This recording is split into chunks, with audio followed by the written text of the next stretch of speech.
welcome back to my channel. If you are new here and like the video, be sure to hit the like and subscribe button for more content. Thank you for watching.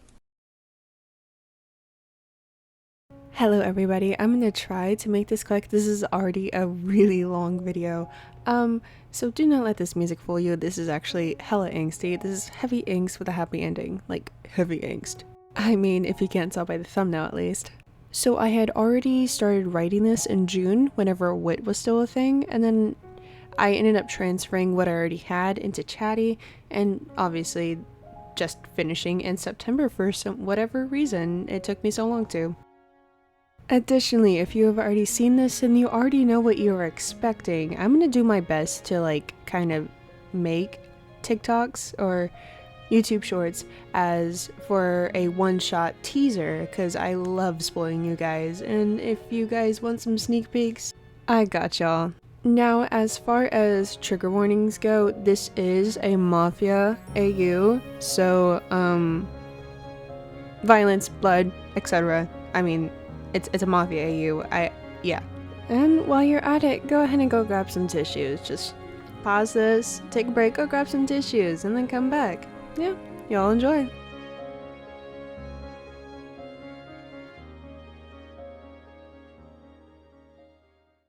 Hello my lovely viewers. Looking for some affordable and good quality anime merch? Want to support your favorite Haikyuu team or join UA? What about joining the Straw Hat Pirates for an adventure or two? Want to join the Black Wolves or the Fairy Tale Guild? Well, this site has that and so much more. Use my discount code and receive 10% off your entire order. Link and code is in the description. Thank you so much for watching. The raven walked down the familiar pathway he walked down many times before, this time being the first not tracking blood. He swung the doors open with determination, meeting a man that seemed to have been expecting him. I'm done. I want out. He slammed the unfinished papers from the last case on the desk. Since Akashi was young, their family struggled with money, and whenever his mother fell ill, they got desperate. Luckily, a gang welcomed him with open arms with the old boss, who was much kinder and even graceful. Their missions were justified. With his passing, however, the new boss dictated everything they did. Now that he was older, and even starting a future with Bokuto, he couldn't keep living like this. Oh, well, if it isn't my pet. He spat with a string of saliva following. The younger squinted in disgust. Enough with the small talk. I'm out. Why the change of heart? Remember who got you here, boy. If it weren't for me, you'd be dead meat on the streets. He clenched his jaw. He couldn't let his words get to him. Since I've said what I said, I'll take my leave. Finally, the boss stood from his seat behind the desk. We aren't done here. Good day. He turned on his heel. You'll never be free. You hear me? The door shut right behind him. You're going to regret this, Keiji.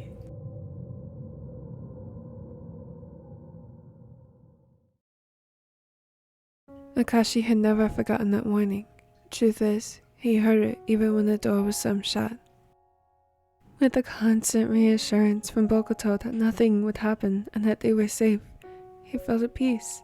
For the first time in his life, he was free. He didn't have to do their dirty work anymore. He didn't have to be forced to go home and lie to his little sister whenever she asked what the crusted red stuff on his shoes was from.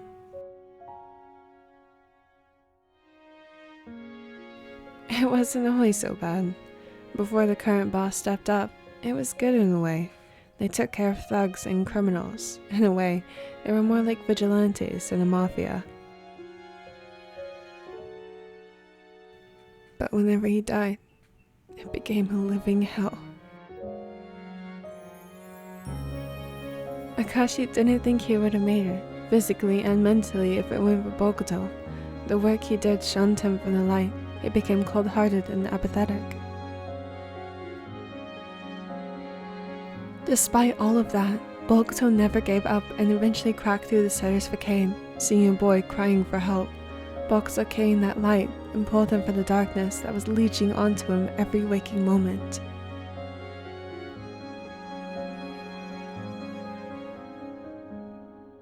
His savior became his first love. It came to no surprise when Akashi found himself looking forward to their meetups and the small contact they had during their team huddles. It was everything. That small contact turned into something more, and turned into holding hands underneath the tables during lunch and quick kisses in the locker room when no one else was looking. That turned into nights together where their limbs tangled with one another, engulfed in the warmth of each other. It was those moments where the voices of the outside world would die along with their worries, where Akashi didn't have to deal with one more bloody day, and Bokuto didn't have to face the hate of their home for loving a boy.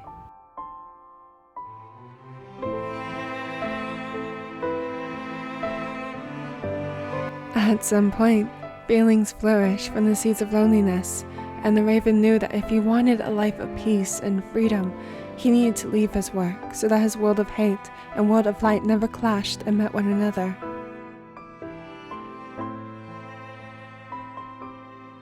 This way, Bokuto would never witness the chains of death that bounded him.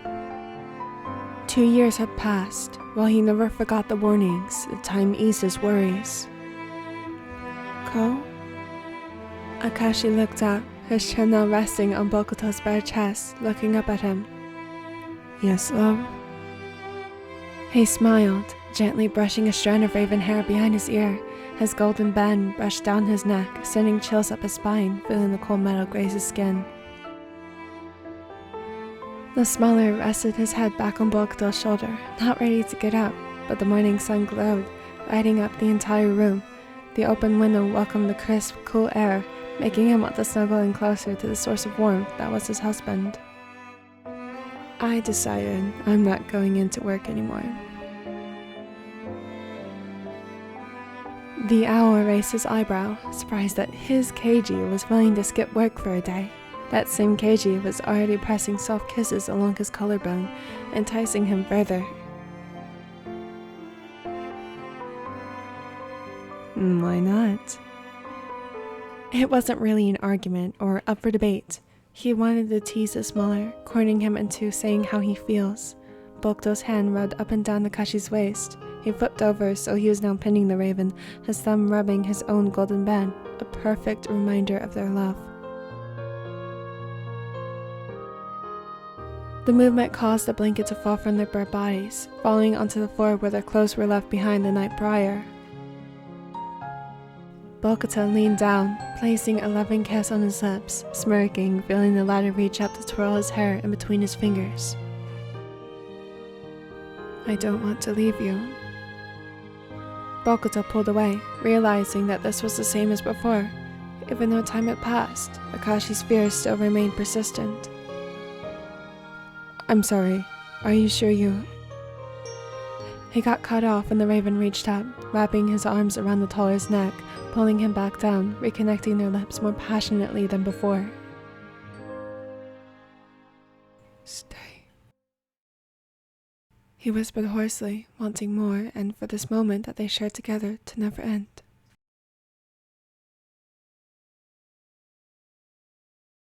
He peeled his eyes open, immediately regretting it, nausea being the only thing he could distinguish from the pain in the back of his head. It was dark, and the air tasted stale, stinging his lungs to no end. It was dark, but he knew where he was. He knew it all too well. Akashi felt himself begin to panic, the anxiety from the past 2 years resurfacing, finally facing the source of it. He couldn't panic. Not yet. He racked his brain, trying to remember what had happened, but everything came back as a haze. He ignored the dampness in the back of his head, sitting up to the best of his ability with his hands tied behind him.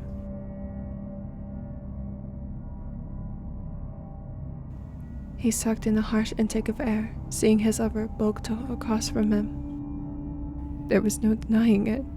Those warnings from all those years ago was no longer sounding like an empty threat. He knew that he would be a target, but Bokuto too? Go. He whispered harshly, seeing the latter jump up from his own slumber, groaning while sitting up, not yet understanding what predicament they were in. Go, get up. Hearing the hushed tone of his lover, Bokuto looked up, his golden eyes meeting his frantic ocean blue eyes. That was enough to tell the owl that their peace was gone, and that the past had met the present, altering their lives. Before Bokuto could move towards him, the door to the cellar slammed open, revealing the man who made Akashi's life a living hell. Keiji, my darling. He yanked the raven by the neck, forcing him to look up. A speck of glared daggers into the man's back, but he paid no mind to it. Get your hands off of him. He spat, fighting against his own restraints. He ignored the comment, glancing at the matching pair of golden bands. A feeling of fury and almost disgust flared in his chest. So, no wedding invite? Bokuto jerked in his restraints, his own anger boiling over, ready to protect his lover from his taunting words. That's because you weren't invited. He rolled his eyes once more, turning his attention back to the raven. My stray pet has finally come home. I told you I'm not your pet, so get that delusion out of your head. He lashed out in anger, grabbing a knife from his pocket, pointing the tip at the raven's neck, rarely drawing blood from the pressure of the blade. Hey! I suggest you listen to me. He ripped the knife away, causing a small cut to form. Did you really think that I'd let you walk out of here with nothing in return? He chuckled, still can't believing it himself. He truly did look like a fool and wouldn't tolerate it any longer. Then what is it you want? Money? You really are an ignorant fool. He sighed, walking back over towards the raven, swinging the knife through his fingers, crouching down to its level. You are the greatest, Keiji. The best even. You listened to everything I said, even if it meant your life. His head turned towards Bokuto, glaring at him. And then that man came into the picture, ruining you. No, he saved me. He swung his hand back, striking Akashi in the jaw. The force was enough to knock him into the wall, hitting his already injured head. This could have been resolved, Keiji. I would have let you go. I'll even give you that chance now. I'll let you be free. He looked up, wondering if he were telling the truth. While he was a cruel man, he was an honest one. He was a man who kept his word, even in the most diabolical form. What do you want from me? If this could have been settled, why was Bokuto brought into it? There was something more to this. The man threw down the gun in front of the smaller. There is this pest who I've wanted gone for far too long. Take care of it for me. The raven glanced at Bokuto, realizing now that he had been quiet for a while now. He was observing, never once leaving his gaze. Who is it? He snickered, roaring into laughter that bounced off the walls, silencing everything. Come on, Keiji. Tell me you aren't so oblivious. He turned around, yanking the raven's hair back, straining his neck into a painful position straight in the air. He hated this. It was a feeling he hadn't felt in years. Back then, it was almost normal. Now that he's known nothing but a loving touch, he recoiled underneath this man's hands. If you want to be a free man... He used his foot to inch the gun closer. Eliminate your distractions. He pulled him further, practically dragging him, giving his legs felt useless, numb from being kept in an awkward position for so long, before he was shoved directly in front of Bokuto. His eyes reflected his own terror that cultivated into something he never wanted to face. Was he saying, "Kill Kotaro"? The most horrifying thing wasn't what he was being told to do, but seeing Notaro's molten golden eyes slightly widen, it was a shimmer of understanding that frightened him the most.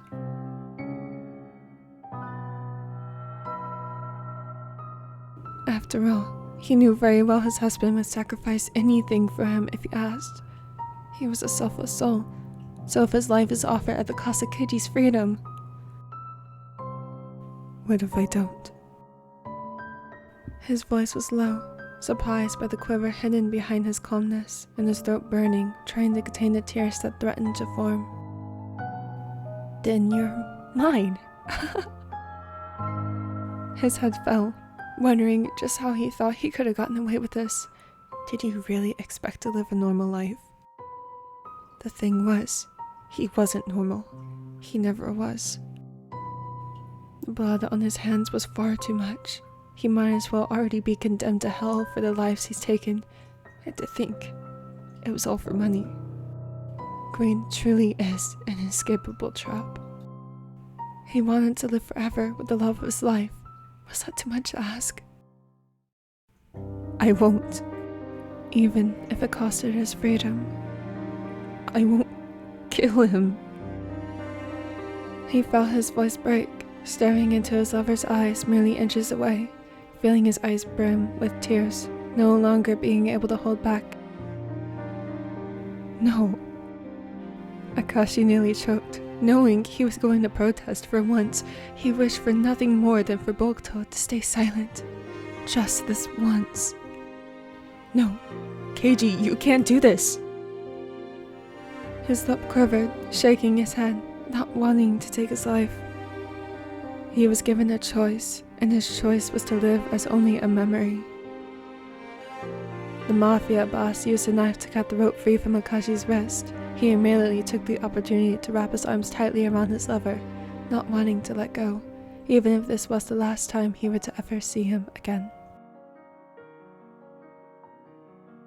You're going to be okay. You'll get out of here. But what about you? He cut him off quickly, wishing nothing more than to wipe the tears that slipped past his cheeks. Don't worry about me. I'll be fine. How could I not worry? Bokuto was silent for a long time, listening to his husband's poor attempt to hide the fact he was now sobbing, being forced to make the decision that would affect his life. If he were to kill him, he would spend the rest of his life alone with the guilt. But if he didn't, he would be forced to work under them, never being able to see Kotaro again. Keiji, baby, listen to me. His eyes searched his, relieved to see the calming ocean blue that always found a way to put him at peace. Of course he feared death, but nothing shook him more to the core than seeing Keiji fall back down into the darkness. He couldn't bear it. Kill me. It was just those two words, but those two words sent the Raven over the edge. He sobbed uncontrollably, clinging onto the ace, his nails practically digging into his skin, dampening his clothes with his tears. His shoulders trembled with each sob that racked his body. Bokuto found a way through his own ropes, ripping his arms free, pushing his husband away, noticing a twinge pulse through his chest. He reached for the gun, handing it to Keiji while it was pointing at him. The ace grabbed his hands, placing his over the trigger with trembling ones. Bokuto kept his hands over the smallers, knowing if he were to let go, then so wouldn't he. He was forcing Keiji to hold the gun, the very weapon that would take his life.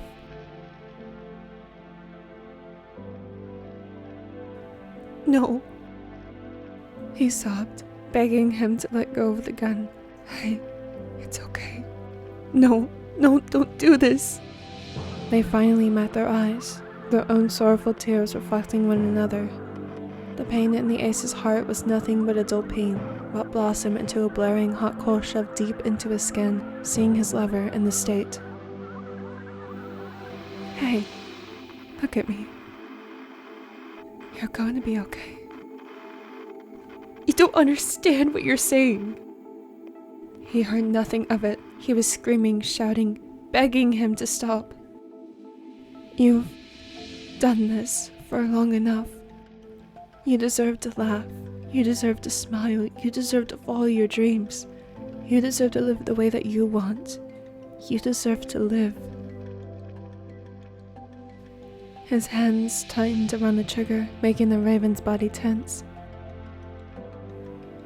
I have everything I want, Keiji. I've lived the way that I wanted. All that I've ever wanted was your happiness. Go, please. Don't do this. He smiled sadly, wanting nothing more than to go back to this morning when they were cuddled up in their bed, basking in the presence. His thumb stroked over Keiji's wedding band that had only been placed there months prior. It was too short, however he treasured every moment. Maybe in another world, or a different lifetime, at this current point in their life, maybe there was a version of them asleep in each other's arms, with their heartbeat in sync, calm breaths soothing each other into slumber. They were happy, safe, home. If it meant that in that different life, that was their only chance of having that life, then he would gladly sacrifice this one to save it. That was enough to ease the pain of leaving this one. He shuffled closer, placing the muzzle to his chest, leaning his forehead against his lover's. Hot tears streamed down his face. His choppy breathing and watery eyes remained that way for several moments, not wanting to miss a single moment of the entirety of his lover, wanting to soak up his last moments. You're gonna be okay. I love you. Finally, live your life free. His hands tense, the sharp sound echoing in the small room they were in, bouncing off the walls, along with the piercing sound of Akashi's screams that would reach no one's ears. The deep crimson quickly spread, getting soaked up by the shirt before even that was unable to carry the burden alone, spilling onto the ground. The wound was deep. His blood flowed from the wound in a steady pour. It would be over in minutes. As if on cue, his knees buckled, unable to carry his own weight. The raven quickly catched him before he hit the ground, sobbing into his now red shirt. His hand was clutched over the wound, as if he would be able to preserve what was left of him. I'm disappointed in you. He kicked the gun out of his reach, brushing past him before leaving them alone in the room. This time the door was left open.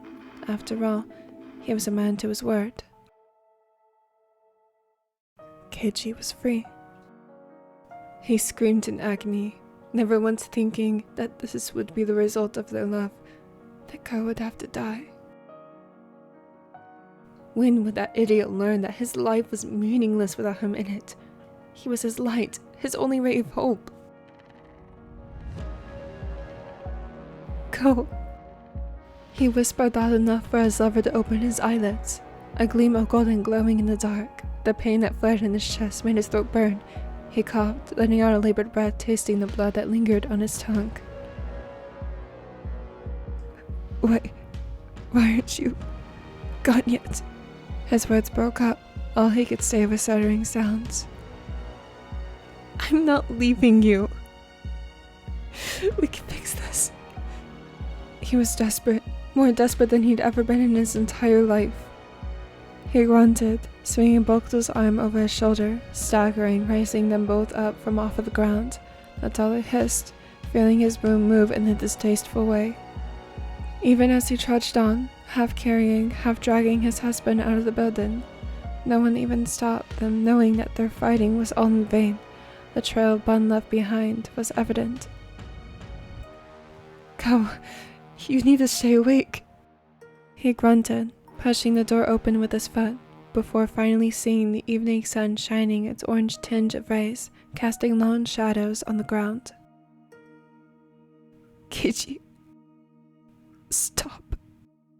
His eyes searched for the ravens, who was looking for some way to contact for help, seeing a painful not too far away. He repositioned the owl, not wanting to leave him just to make a quick phone call. What if during that time, he left him forever?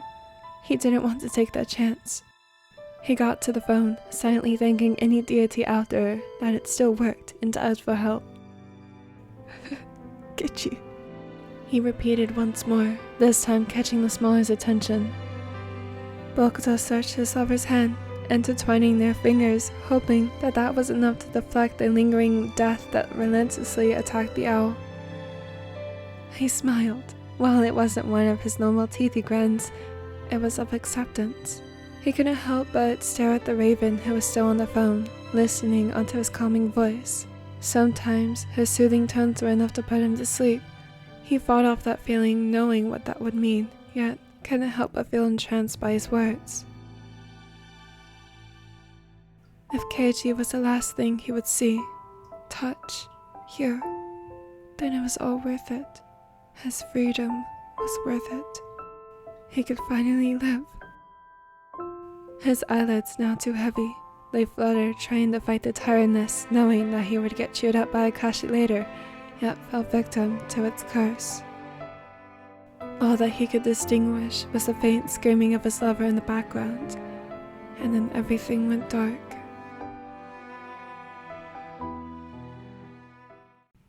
Molten gold beams splashed on the ground, along with the bright yellow leaves falling to the earth during the late year. At this time of day, it became Akashi's favorite. It seemed the entire world was plastered in gold, the same color as his eyes. The warmth from the sun was as kind as his loving touch, almost chilling him to the bone with a cool breeze. It was an alluring reminder of what they were, and what they had, and what they ever will be. As the days passed, merging into lonely weeks and unbearable months, time eventually bled together. Each night was accompanied with the sad sound of lament, having no other choice but to wait. Waiting was better than losing forever. He needed to move forward with his life, go back to work, clean his home that had suddenly become a wreck, visit Ko's team, occasionally watching a game or two even though it was painful, knowing that his lover should have been on the court. Bokuto was alive, but in a state close to death. He was in a comatose state. The bullet had barely missed his heart, instead inflicting the damage on nearing blood vessels in his esophagus. The amount of blood he lost was no joke. It ceased him of reason of consciousness. Months had passed since that horrid day. Bokuto's wedding band had to be taken off due to the weight loss being asleep, making his fingers thin. The raven knew when he did wake up, he would raise hell for it, coming up with some bizarre ways to keep it on, even if he had to keep a steady supply of duct tape on hand. Hey, Akashi-san! The raven looked up from his book, glancing at the orange-haired boy who fidgeted in his seat, feeling antsy. Hinata, Sakusa, and Atsumu wanted to visit Bokuto since they were always the closest, even as much as Sakusa denied it. They were all wrecked whenever they heard the news, but decided to play with the intention of winning, for Bokuto. However, a certain decoy can't seem to sit still in the room long enough. Akashi certainly couldn't blame him, even he sometimes felt restless, just waiting for any progress with his husband. Yes, Hinata? I'm hungry. Can't we go to the cafeteria? He sighed, annoyed at the rumble that came from his own stomach. I suppose so. I'll go with you. He turned to the two lovebirds on the couch, immersed in their own conversation. He could admit he was slightly jealous of them, but happy in an odd and cruel way. Do you two want anything? Coffee, please. His voice was hoarse with sleep. Akashi laughed lightly, knowing that the blonde would not let him sleep anytime soon. Ooh, fatty tuna if they have any. Got it. We'll be back. And he had gotten into the habit of asking them to let him know if there was any progress as soon as they could. It wasn't that he was losing hope. In fact, he believed in Bokuto and believed that he would come back. It was just less heartache, coming back to a silent room with the expectations of something more. Yeah. His lips thinned before glancing at the pale man laid still on the hospital bed, and left the room alone with Hinata. You know Sama is coming over tonight, right? Atsumu leaned back onto his fiancé, already finding his fingers fidget with the raven's curls. No, this is news to me. He rolled his eyes, oddly enough not surprised. This happened more times than not, yet wasn't annoyed. All he wanted was a nap, and everything would be more tolerable. Maybe even his headache would ease a bit. Tsukasa jumped when Atsumu jumped from his seat gasping. For a moment the raven feared that the setter was running from a cockroach. He swore at that very moment that he would burn down this hospital if it was the last thing he did. Omi! Atsumu pointed over towards the bed. The unmoving man that had been still for months, finally awake from the slumber that consumed him. His eyes were a dull gold, but still alive. He was awake. The couple were at a loss of words, seeing their teammate finally awake. It was like the sun could finally shine down on the frozen lands, thawing them of frost. This was a feeling of relief they hadn't thought would happen that day. Tsukasa let out the breath he didn't know he was holding, quickly stepping into gear. Get the nurse. Akashi nearly dropped the 2 cups of coffee in his hands, seeing the medical staff run into Bokuto's room. He felt as if the air around him ceased to exist, and he forgot how to breathe. He paled, thinking of each scenario in his head and what this could mean. None of them were good. Even Hinata, who was right next to him, stopped bouncing around, staring with wide eyes at the room. What is this? His voice sounded more strained than he intended. Everything was fine. He was doing fine. After all this time, was he being taken from him?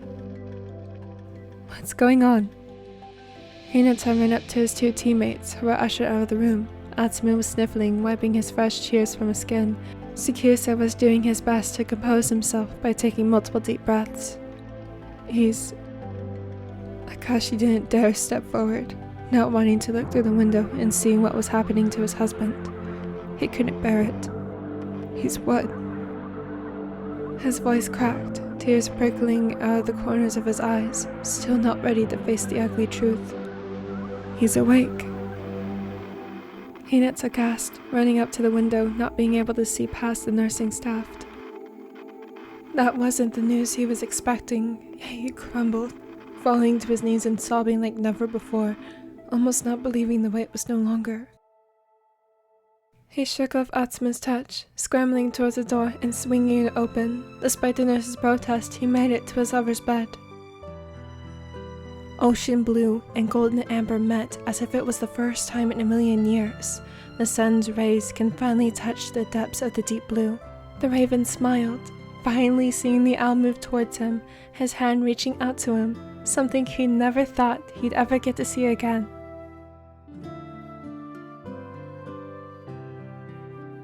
Keiji? That sweet, sweet voice. Go. His golden band glistened with tears that contained nothing but joy. His brow crinkled, wondering how exactly he was alive. If he was alive, then Akashi... I'm free. He read his mind, quickly putting those voices to sleep before it did any more harm. He leaned down, placing his forehead on the tallers, staring deeply into his eyes, a luxury he thought he'd lost forever. Now live for me. Alright, so that's officially ended this surprisingly long one-shot. I hope you guys enjoyed. Originally this was not gonna have a happy ending, so I'm sure you after reading this or watching this, you probably would have figured out where this would have gone if this was a bad ending. Yeah, that was originally going to be the ending, but yeah, you get this instead. I kind of surprised myself with this one. I felt like I was really getting into character as an antagonist. Interesting. Thank you so much for watching. As always, if you'd like to be kept up to date, check out any of my social medias. I hope that you all have a wonderful day or evening.